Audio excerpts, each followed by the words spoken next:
Menurut Kementerian Keuangan bahwa kebutuhan biaya pembangunan infrastruktur dari tahun 2020 sampai dengan 2024 membutuhkan biaya sebesar 6.445 triliun. APBN APBD untuk pembiayaan infrastruktur hanya mampu membiayai sebesar 2.385 triliun atau sekitar 37% dari kebutuhan pembiayaan infrastruktur.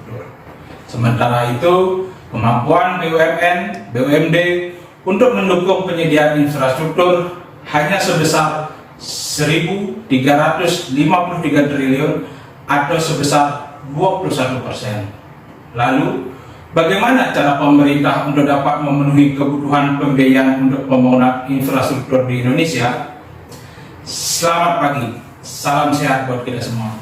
Saya, Komang Wisnu Dananjaya, peserta pelatihan kepemimpinan pengawas Direktorat Jenderal Perhubungan Laut Angkatan 3 tahun 2022, sekilas akan menyampaikan konsep KPBU dalam penyediaan pendanaan untuk penyediaan infrastruktur di Indonesia. Adalah tugas pemerintah untuk menyediakan pelayanan publik termasuk di dalamnya penyediaan infrastruktur. Kebutuhan infrastruktur khususnya di bidang transportasi sangat tinggi, sementara ketersediaan anggaran sangat terbatas.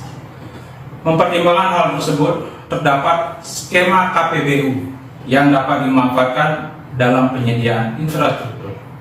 Pemerintah akan lebih memiliki kesempatan menyediakan layanan infrastruktur yang memadai kepada publik dengan lebih efektif, efisien, akuntabel, dan berkesinambungan. KPBU, apakah itu KPBU?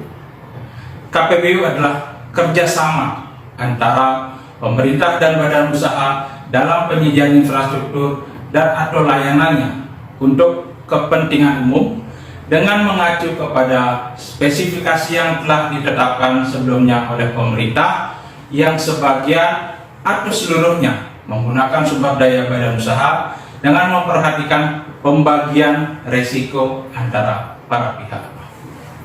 Adapun tujuan KPBU diantaranya adalah yang pertama, mencukupi kebutuhan pendanaan secara berkelanjutan dalam penyediaan infrastruktur melalui pengerahan dana swasta. Yang kedua, mewujudkan penyediaan infrastruktur yang berkualitas, efektif, efisien, tepat sasaran, dan tepat waktu.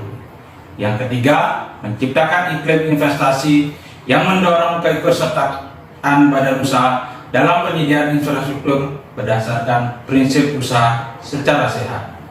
Yang keempat, mendorong digunakannya prinsip pengguna membayar pelayanan yang diterima, atau dalam hal tertentu mempertimbangkan kemampuan membayar pengguna.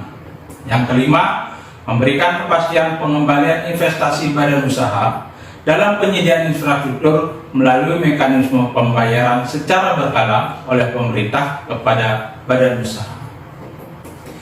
Manfaat KPBU. Manfaat KPBU ini sangatlah banyak. Saya akan meringkasnya menjadi 6.